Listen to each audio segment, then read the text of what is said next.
iniciando agora mais um episódio do Jovem Advocacia Pod, podcast este vinculado à APAC. Me chamo Jorge Christian, sou jovem advogado. É uma honra estar apresentando esse episódio para vocês. Esse episódio de hoje terá a temática de empreendedorismo e gestão de escritórios, um tema extremamente importante para a nossa área, principalmente porque eu acho que é o terror que assola todo mundo quando está saindo da faculdade, quando pega a sua carteira da OAB pela primeira vez. E hoje eu estarei falando aqui com o Dr. Vitor Bona, advogado especialista em direito médico, empreendedor e atuante na área já há 11 anos. Doutor, boa noite, seja bem-vindo. Uau, Jorge, muito obrigado. Um convite muito enriquecedor, né, dessa atitude, essa iniciativa da APAC e principalmente um podcast voltado para jovem advocacia. Estou aqui para poder contribuir nessa conversa, o que eu puder realmente entregar para vocês. Fiquem à vontade, a gente vai construir essa conversa com muita tranquilidade, tá bom? Doutor, já partindo direto do nosso tema, empreender, vamos por etapa. Empreender é extremamente importante para todo advogado e eu gostaria de saber um pouco como foi no seu início. Como foi que o senhor resolveu, deu aquele estalo, sabe? Que foi quando o senhor começou a trabalhar de fato, a gostar do que estava fazendo. Uhum. Jorge, é uma pergunta bem interessante essa, sabe? A gente já tem aí de caminhada 11 anos. E aí, cada momento da vida ou da profissão, você tem ali um momento, uma passagem, certo? Como é que eu quero dizer isso? No começo, a gente foi contratado, então eu trabalhei no escritório de advocacia. Tive essa ideia de como é ser contratado, de como é o dia a dia. Essa foi a experiência que eu peguei. Depois, eu passei a ser associado. Com associado, eu já tinha a experiência, a expertise profissional, mas não tinha a experiência de captação, porque associado você vai ganhar a partir da sua captação. Então, eu tive que ganhar essa expertise. Mas como não era o dono do escritório, eu não tinha aquele ônus de gerenciamento de escritório, de despesas de escritório. Então, eu só vim a ter essa ideia quando eu passei a ser dono do meu próprio escritório. Mas veja bem, foi uma construção, foi por etapas, não foi da noite para o dia. E aí, em cada situação em que eu passei, eu aprendi algo que me tornou, no momento de ser empreendedor, de ser o proprietário, de abrir o meu negócio, que é sim, a advocacia é o que eu sempre digo. O escritório de advocacia é um negócio. Você, enquanto jovem advogado, quem está saindo, ou até os advogados mais experientes, tem que começar a ter essa noção. O escritório de advocacia é uma empresa que está ali para trazer um lucro para você, que é empresário, certo? E você, enquanto advogado, oferecer a sua melhor mercadoria, que é o quê? Conhecimento.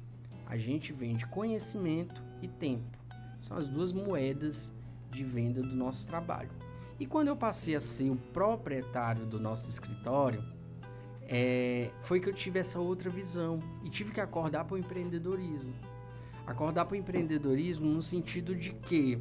De aprender sobre temas que a gente não aprende na faculdade de Direito, exatamente. Ou você aprendeu, Jorge, sobre administração? Não. Aprendeu? Aprendeu sobre educação financeira? Na sua faculdade de Direito? Também não. Aprendeu ou teve alguma matéria sobre recursos humanos ou como se relacionar com outras pessoas? Então, são temáticas que a gente vai aprendendo quando se torna empreendedor, que não tem absolutamente nada a ver com o direito propriamente dito, mas que hoje em dia, para a gente ter e buscar ter um sucesso, a gente tem muito mais chances. Porque também não existe fórmula pronta. Sim. Vou ser muito sincero com você. Qual é a fórmula pronta? Não existe. Existem alguns passos que, se você seguir, vão te dar uma maior probabilidade, possibilidade de chegar lá. Mas vai dar certeza? Acredito que ninguém, nenhum guru, nenhum coach, nenhum outro advogado poderá garantir isso para você. Então, quando eu comecei realmente a ter essa responsabilidade de ter um escritório próprio e entender todos os lados da moeda, foi quando o empreendedorismo despertou em mim e eu comecei cada vez mais, e ainda hoje estudo. Hoje em dia eu até falo para todo mundo. Hoje em dia eu estudo tanto jurídico quanto sobre desenvolvimento de negócios, sobre empreendedorismo. Qual a porcentagem? Se você for ver, é 50%. 50-50.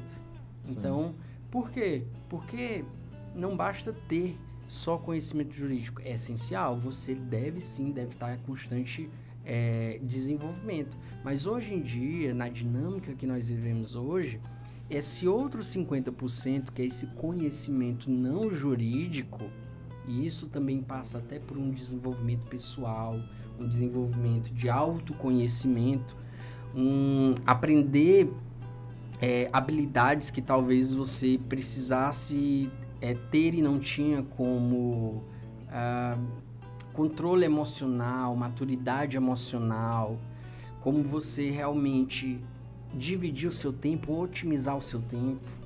Eu vejo muitos colegas falando a respeito disso, que dizem, não tenho tempo de nada. E aí, numa conversa, num bate-papo, a gente vai ver, é tudo muito atropelado, é tudo muito... Falei, cara, na verdade, não é que tu não tenha tempo, tu não tá usando esse tempo de forma organizada, tá tendo muito retrabalho.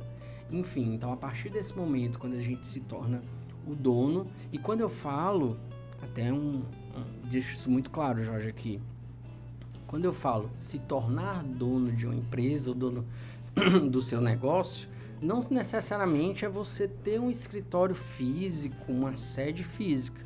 No momento que você é advogado autônomo, que você já está advogando por você mesmo, que você faz os seus honorários, você já é o seu escritório. Você já tem aquela responsabilidade. Eu sempre brinco muito, inclusive, que ainda que você esteja sozinho, você tem um sócio. Quem é o nas minhas palestras ou nas minhas aulas eu falo que é o sócio negligenciado. Quem é o sócio negligenciado? É a sua empresa. Bona, mas eu sou sozinho, ainda advogo de casa. Não tenho nenhuma sede física, não tenho nem CNPJ formalizado. Só que você quer ter um dia, correto? Quem não tem, quer ter um dia, correto, Jorge? Correto. Então, para isso, você já tem que ter aquela mentalidade de entrou dinheiro, entrou aqui um caixa, você ganhou uns honorários, eu vou guardar 30, 20, 10%, a depender da realidade, aí vai da tua realidade. Isso aqui vai ser dinheiro do escritório, dinheiro para bancar o escritório. Ou então, vou tirar aqui, vai dividir 50-50. Metade de tudo que eu ganhar eu vou usar para minhas despesas pessoais e metade eu vou guardar, que é para as minhas despesas de combustível, para encontrar um cliente. Ainda não tenho carro, mas você gasta Uber para ir ao fórum, para ir a um evento, para ir encontrar um cliente. Então aquilo ali já tem que ser contabilizado tudo como despesas do seu escritório, ainda que você não tenha uma sede física. Quando você já começa o jogo, jogando e tendo esse pensamento, acredite, as suas chances de ter êxito são bem maiores. Certeza, como eu disse, nem eu, nem qualquer outra pessoa do mundo vai te dar, mas algumas dicas ou caminhos que facilitem o teu percurso, e se você estiver atento para ouvir e segui-los, vai ser muito proveitoso. Vitor, você mencionou sobre as matérias que não são ensinadas na faculdade, né, que a gente acaba aprendendo só no dia a dia mesmo do empreendedor. E isso é um ponto importante, porque eu gostaria de ouvir de você dicas de o que fazer ou o que não fazer, que na sua época, quando você começou, você acabou pecando ou acertando muito. Principalmente para os jovens advogados em geral, né? Para os jovens advogados em geral, uma coisa que eu digo, uma coisa que eu pequei muito, que hoje em dia eu tenho uma clareza muito grande, principalmente você que é jovem advogado. Eu sinto, às vezes, que um grande medo do jovem advogado é, às vezes, não saber como resolver aquela causa. Verdade. Ou não saber se eu tenho a experiência necessária. E para isso, é muito importante você conhecer pessoas. Eu assisti em um outro podcast uma frase que eu até hoje levo para minha vida, foi há alguns anos já, que quando surge um problema ou uma situação delicada que você não sabe bem como agir, você nunca deve perguntar como eu vou resolver, é quem vai me ajudar a resolver. Isso se aplica muito na jovem advocacia no sentido de que você está ali, saiu da faculdade, é óbvio que você não tem experiência em via de regra, a menos que você já tenha conseguido um estágio, estagiado e feito papéis ou funções de advogado, que geralmente não é o que o estágio oferece, mas você sai da faculdade com bastante medo, receio de não dar conta, não saber responder a contento, não dar um serviço a contento. E para isso, o que é que você deve fazer? Conheça pessoas, tire dúvidas, procure alguém que seja mais experiente. E faça isso no sentido de experiência a gente ganha com o tempo. Para quando você for aquela pessoa experiente, você também poder ajudar aquelas pessoas que estão saindo da faculdade. E isso se tornar um ciclo virtuoso. Então, primeira coisa, você não se desesperar e ficar calado. Procura, vê quem tem perto de você, procura amigos. Claro, primeiro procura ali nos livros, vê se tu já tem uma orientação. Agora tem coisas que os livros não vão te falar. São coisas que são prática, experiência. Sim, verdade. Eu tenho 11 anos de advocacia, mas eu encontro pessoas com 20, com 25, com 30, que eu sento e converso com eles, porque a experiência deles, que é o triplo da minha, vai ter sempre vai ter algo a agregar, aumentar as vivências, situações que eles já passaram. Já teve situações em que eu ouvi que a pessoa me contou, meu Deus, eu não acredito nisso, e passou-se um tempo, eu passei por uma mesma situação, uma situação parecida, e por conta de já ter ouvido um colega e como ele agiu, eu já soube como, naquela situação, me comportar. Mas por quê? A gente também tem que ter muita humildade. Tanto humildade em ouvir e aprender, quem já tem um tempo de estrada, e humildade no sentido de sentar, parar e ensinar para quem é mais novo. Se todo mundo começar a ter esse pensamento, acredite, isso vai se tornar um ciclo muito virtuoso, que só vai fazer crescer e melhorar a nossa classe, certo? Outra coisa que eu fiz no começo da carreira, que também eu até já comentei um pouco sobre isso, separar dinheiro pessoal com dinheiro de escritório e entender que nem tudo que entra é lucro, que já é entender. Por exemplo, você entender que o dinheiro que entra é o rendimento, né? É ali o faturamento. Sim. Só que o lucro é depois que você pega o que entra menos o que você gastou. Para você se vestir, a gente usa blusa social. Eu passo o trabalho, uso uma blusa por dia.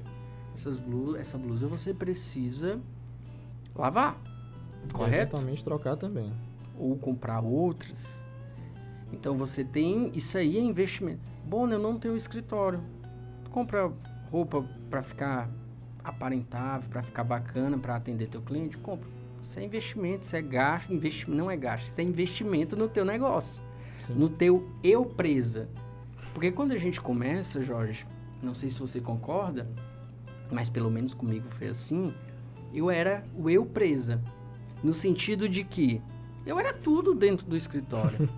Eu era o cara que peticionava, eu era o cara que atendia, eu era o cara que protocolava, eu era o cara que pagava as contas que precisava, eu era o cara que lia as intimações, que fazia parte da controladoria, ou seja, controle de prazo era eu. Eu era minha eu presa. Eu Sim. fazia tudo. O pessoal até brinca, né? Batia o tiro de meta e tava lá do outro lado para receber no peito, fazer o gol. Cara, Sim. tinha que ser desse jeito. Então, quando você ainda sua eu presa, mas ainda assim existe o sócio negligenciado, que é o seu sócio, que é a sua empresa que você está construindo. Então, entenda que o dinheiro que entra, ele não é lucro. Ele é faturamento. Lucro é depois que você tirou essas despesazinhas. E sempre pensar num capital de reserva. A nossa profissão, ela é volátil. Então, há situações e meses que nós ganhamos bem. E outras situações que a gente não ganha tão bem.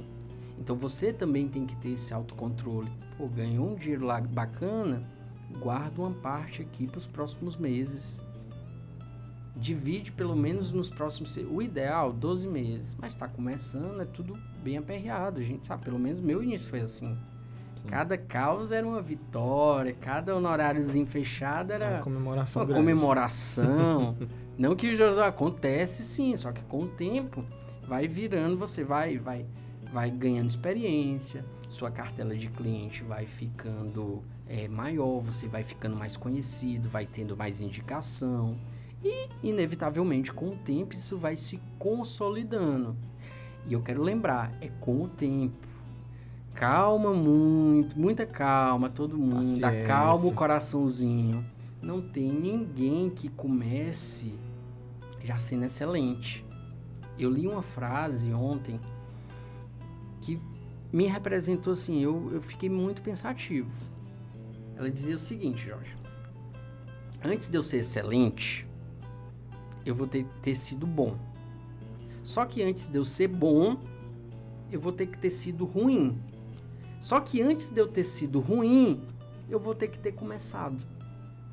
Então, tudo tem um começo, tudo tem uma evolução. Não vi. Quando você planta uma árvore, no outro dia ela já está dando frutos? Não. Ou você tem que regar, adubar, cuidar para ver se não vem um bicho, uma coisa, um animal e destrói. Pois é. Até se tornar uma árvore grande, dar, sei lá, uma mangueira e dar manga, enfim, uma macieira. Não é desse jeito? Exatamente assim. Então a gente tem que observar também que na advocacia é desse jeito. É a gente acalmar um pouquinho o coração e ver que tudo tem processo, tudo tem evolução. A grande importância que nós temos que ter, Jorge, é não parar, é sempre pensar em melhorar e nunca achar que nós já estamos no topo do conhecimento. Se você, uma dica muito boa, que é uma mentalidade muito boa, que eu particularmente sempre me coloco nessa posição. Eu sempre tenho alguma coisa para aprender. Sim. Com alguém, numa conversa, com qualquer pessoa, com qualquer evento, com qualquer livro. O que é que eu posso aprender? O que é que eu tiro de aprendizado daquela situação, ou daquela conversa, ou daquele livro? Se coloque como um aprendiz permanente. Isso aumenta também muito as chances de lograr sucesso. Sim. Não é isso? Um dos pontos que eu gostaria de ressaltar é sobre o medo que muitos quando estão começando, saindo da faculdade, têm. Ao longo da graduação, eu fiz alguns estágios, tanto em órgão público quanto em escritório. Então, quando eu saí, eu estava mais ambientado com a realidade do advogado. Mas eu tenho diversos colegas que, alguns ou saem e não saem, passam na ordem e não conseguem ainda dar o primeiro pontapé, o primeiro passo, ou alguns evitam até um pouco porque não tem essa reserva de emergência, às vezes atuam com algum outro trabalho, alguma outra coisa e ficam com medo de começar. Mas hoje em dia, graças ao digital, muito disso se tornou mais simples, entre aspas, vamos dizer, mais fácil. Sim. Como se ouve o digital para quem está começando, para quem quer empreender? Jorge, muito bem, muito boa essa pergunta. Olha, digital hoje, ele veio para... Já está há algum tempo, está revolucionando Sim. como o mercado funciona. Não só no direito, não só na advocacia, em todo o mercado. Hoje em dia, Jorge, não existe mais a possibilidade de você, enquanto empresa, não estar no digital. Verdade, de fato. Ah, mas eu não tenho um CNPJ. Mas o Jorge, pessoa física, lembra da eu presa que eu disse? É a sua eu presa. Você é a sua própria empresa. Enquanto você ainda não tem uma sede física, não tem colaboradores te ajudando, você é a sua própria empresa. Então, você tem que estar no digital. E como é que você tem que estar no digital? Conforme, além de respeitar o que o código da OAB manda, né, que é importante, Sim. tem diversos advogados abusando, mas aqui entra na parte do conhecimento. Não deixar de buscar o conhecimento em não momento deixar algum. de buscar o conhecimento. E aí você entra no digital, aquilo ali é uma vitrine, ou seja, o teu Instagram hoje é uma vitrine. Sim. Teu Instagram hoje é uma vitrine de quem é o Jorge advogado. O que é que o Jorge faz?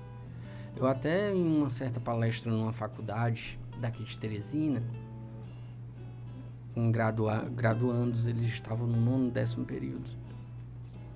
E eu perguntei se eles ainda viam o Instagram, por exemplo, como mera diversão, só para postar foto da viagem, da comida, ou se ele já estava vendo o Instagram como uma forma de ganhar dinheiro.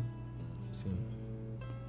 Então, o teu posicionamento dentro do Instagram também faz toda a diferença. As pessoas entram para ver o Jorge lá dentro. Como é que eles... Se eles não te conhecem, já ouviu aquela frase, a primeira impressão é que fica? Sim.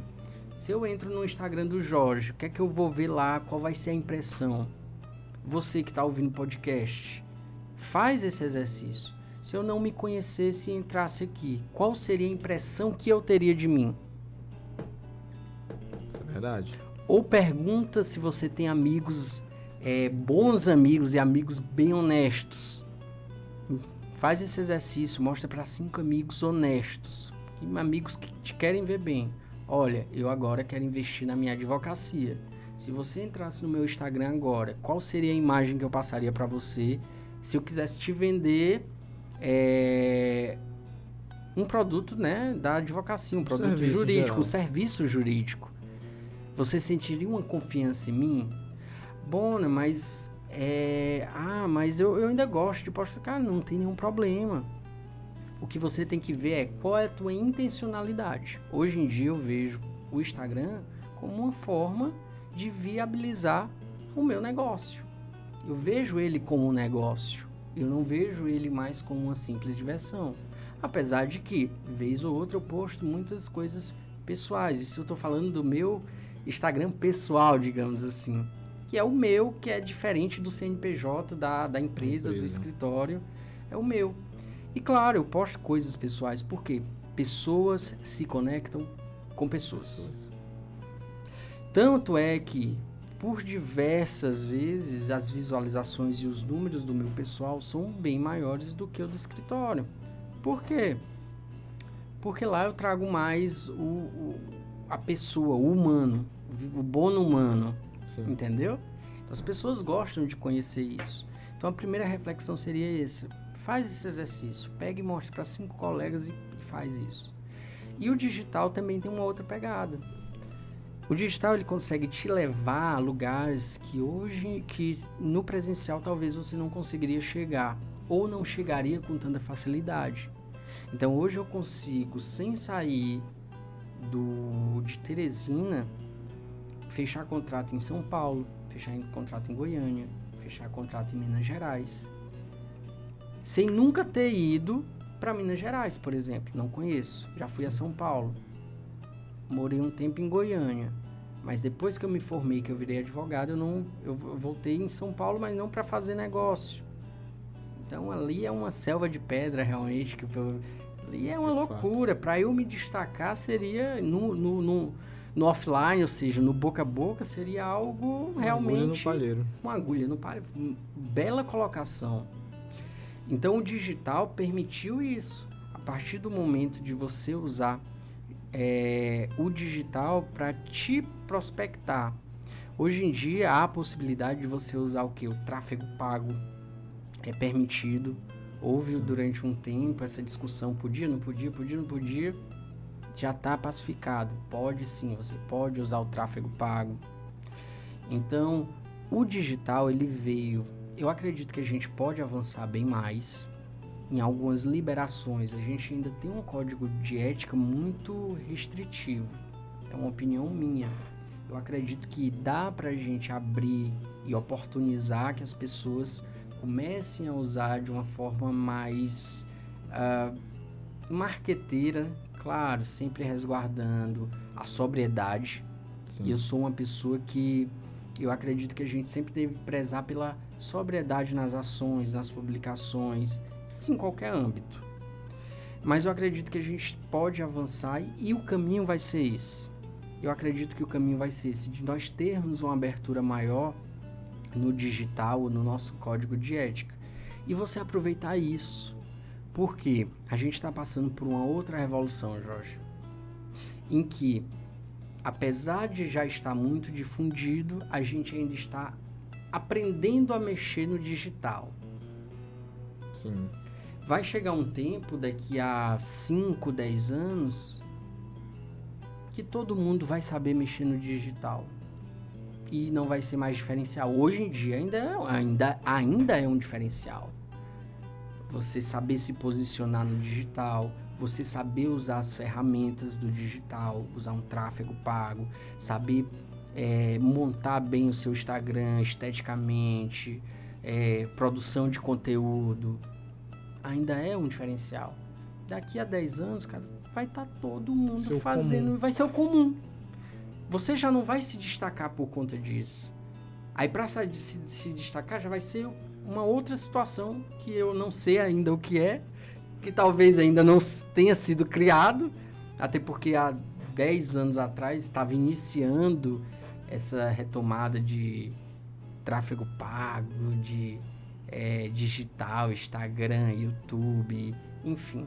Então talvez o diferencial daqui a 10 anos seja algo que sequer foi criado, ou se foi ainda está muito embrionário.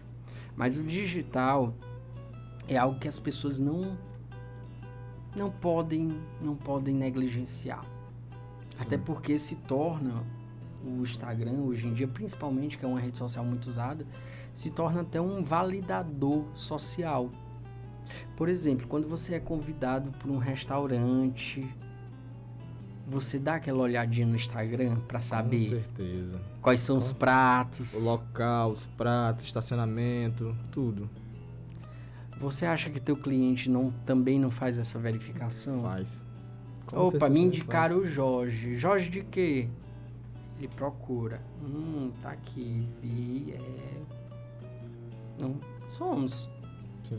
Mas não sei se deveria ou não deveria. Eu sei que acontece. Então, a gente que está no empreendedorismo, a gente tem que ver quais são essas situações, se precaver e já se preparar para elas.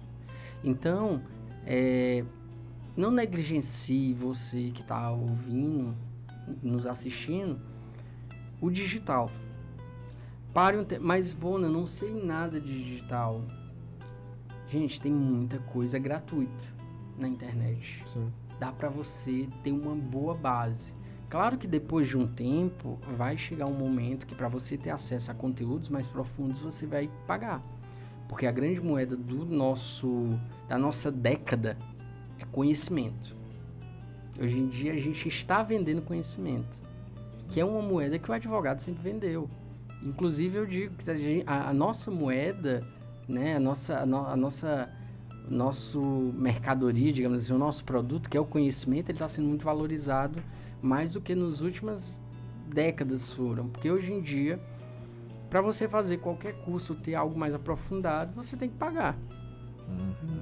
Mínimo, R$ 297,90. R$ 297 reais, é um número cabalístico, né? 200 é bem costumeiro esse número. São números costumeiros. Mas é do nada? Óbvio que não. Os caras fazem um estudo, verificam, estudo mercado, neurociência, para verificar que 297 não é um valor tão alto, mas também não é tão baixo, a ponto dele não consumir o produto, o vídeo, não sei o que, entendeu? Então 997 também é um número que não é R$ 1.000, 997. E aí são estratégias de marketing que é usado com você. E você saber também essas estratégias de marketing, até para usar, por exemplo, num fechamento, os gatilhos mentais, né, que hoje em dia é muito usado no marketing digital. Então você pode usar para fazer seus vídeos, trazer curiosidade, trazer uma certa urgência. Então, você não já viu algum vídeo em que o pessoal diz, vai assistir minha aula porque vai ficar só hoje e amanhã disponível. Direto, é o que mais aparece no Instagram. Então, você pode usar isso. Gente, soltei um vídeo sobre direito médico, falando tudo, revelando absolutamente tudo sobre como você pode conseguir o tratamento ou as terapias para autismo com o seu plano de saúde. Mas corre lá, que eu só vou deixar sábado e domingo disponível para você. Depois, para você ter acesso a essa aula, a gente vai começar a cobrar, porque é um material de ouro. Vai lá, isso é permitido. Você está criando desejo para o teu pretenso cliente e, ao mesmo tempo, você está informando ele num primeiro momento e depois você pode vender o conhecimento. Entendeu? E, além disso, da forma como você leva conhecimento, se as pessoas tiverem alguma dúvida a respeito daquele assunto, quem é que eles vão lembrar? Do criador de conteúdo que estava divulgando. Se eu tô todo dia entregando e falando sobre direito médico e da saúde, falando sobre os problemas que o plano de saúde causa, como você conseguir a sua ajuda, mostrando como eu posso lhe ajudar ou como eu posso resolver, e falando de direito médico e da saúde, contra plano, contra conseguir algum medicamento de alto custo que tá muito em voga, como se comportar diante de uma eventual negligência médica. Então, você está ali entregando conteúdo e informação, que isso é permitido. Se você quiser, de manhã, de tarde, de noite, a OAB não te proíbe. E quando a pessoa tiver um problema virado, que ele se liga a essa seara, ele vai lembrar de você. Ele vai lembrar, rapaz, eu acho que eu vi o Vitor Bona falando alguma coisa. Eu vou mandar aqui uma mensagem, ver se ele consegue me ajudar. Não conseguir, ele vai procurar outro. E é natural. Mas usem o digital, não deixem de usar o digital. Se posicione de uma forma a entender qual é a mensagem que você quer passar dentro do seu Instagram, por exemplo. Quando eu acessar o Instagram do Jorge, qual vai ser a imagem, qual vai ser a percepção que eu vou ter dele? Verdade. Através do digital, através do teu feed, fazendo uma análise de 10 segundos, que é aquela rápida em que você entra e chum, 3 passadas ali. O cérebro humano, isso já é comprovado neurologicamente, ele demora em torno de 2 segundos e meio para formar uma opinião sobre você. Então eu olho e automaticamente eu já vejo, é uma pessoa confiável? Não é confiável? É uma pessoa que eu gostei? É uma pessoa que eu não gostei? É uma pessoa que me passou segurança ou não me passou segurança? Por isso que aquela velha frase não é só da boca para fora, aquela frase que diz, a primeira impressão é a que fica. De fato, o cérebro, ele já mostra que é a primeira impressão que fica, porque ele já faz essa avaliação muito rapidamente. Então, não percam a oportunidade de usufruir da melhor forma do digital e das redes sociais. Isso do digital veio para mim... eu já tinha uma certa cabeça voltada para isso, eu sabia da importância, mas não criava conteúdo, não...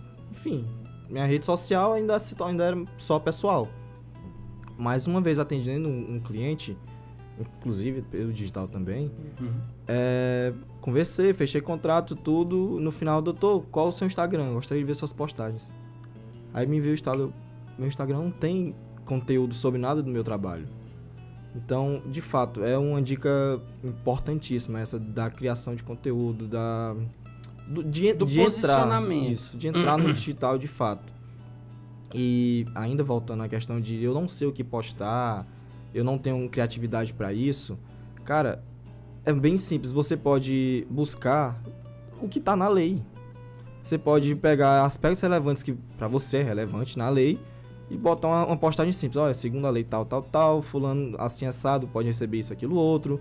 Uma criança autista de uma família de baixa renda tem direito a receber um BPC, por exemplo, dependendo dos requisitos, claro. Então, Jorge, posso te entregar o ouro aqui, você que está nos vendo e nos ouvindo? Posso entregar o ouro? Pode, deve, né? Hoje em dia, falando também do digital, não tem como a gente se furtar sobre o uso de inteligência artificial. Sim. Então você pode entrar no chat GPT e usar uns prompts. Vou dar aqui uns exemplos.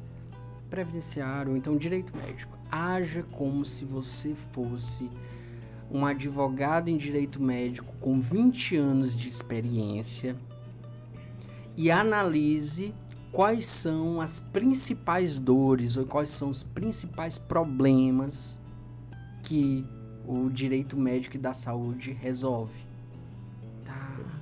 Tá na sua lista completa de conteúdo para produzir. Aí depois você pode pegar dentro desse conteúdo, aí pega lá, não sei, negativa de planos de saúde. Dentro da negativa de plano de saúde, quais são me dê as 20 principais dúvidas sobre as negativas de plano de saúde. A inteligência artificial vai te dar. E aí, claro, depois que você já tem essas ideias, e claro, nesse primeiro momento eu acredito que a inteligência artificial ela está fazendo uma evolução, mas nesse tempo a gente tem que usar ela como uma assistente. Então a assistente ela já te trouxe ali um rascunho. Aí você vai sentar e analisar o que é que faz sentido. O que é que realmente eu sempre ouço disso aqui. Olha, isso aqui eu sempre ouço, sempre me pergunto. Ou pessoalmente, ou através do Instagram. Olha, isso aqui...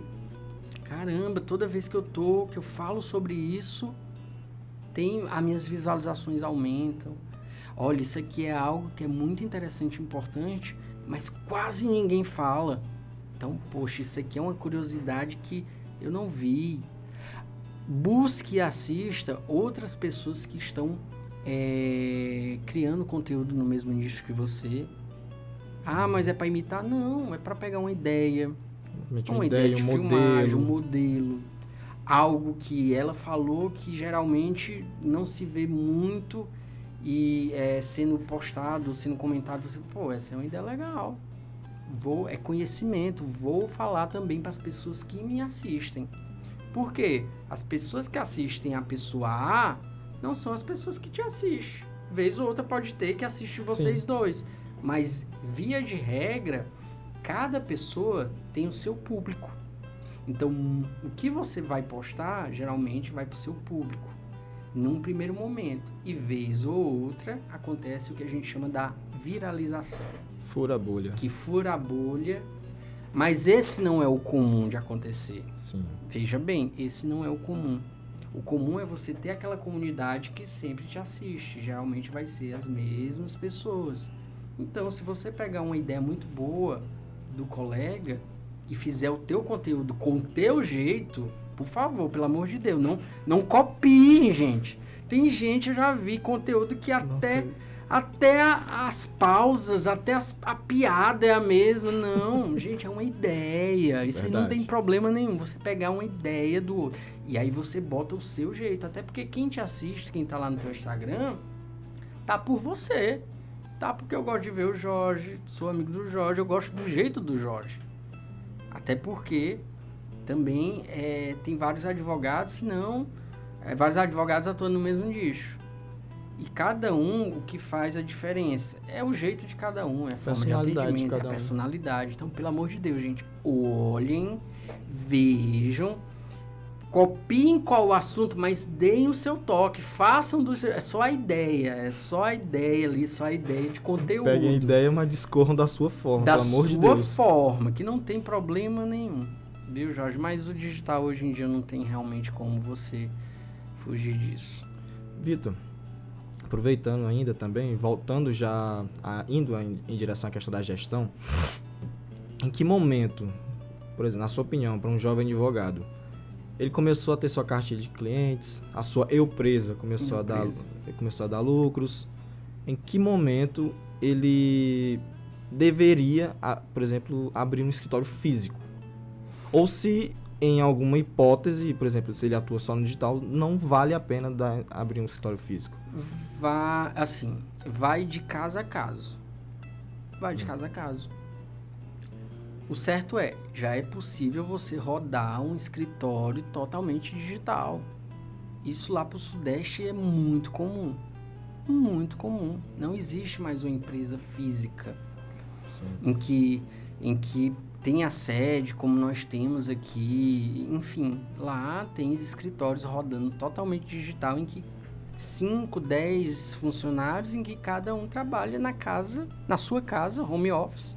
Sim. Tem um sistema que faz todo esse gerenciamento, tem toda uma forma de gerenciar, mas que é tudo digital. Quando eu devo abrir? Aí é você sentir.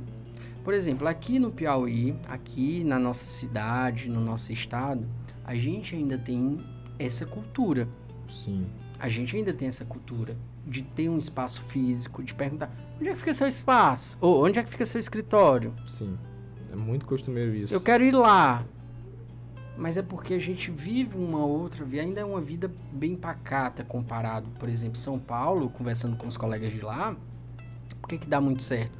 Tudo é muito longe, é uma correria e eles querem ganhar tempo. Então, para eles não faz diferença se você tem escritório ou não. Conseguimos fazer uma videochamada e você consegue resolver o meu problema? Maravilha. Resolvido. Tá resolvido, eles querem ganhar tempo.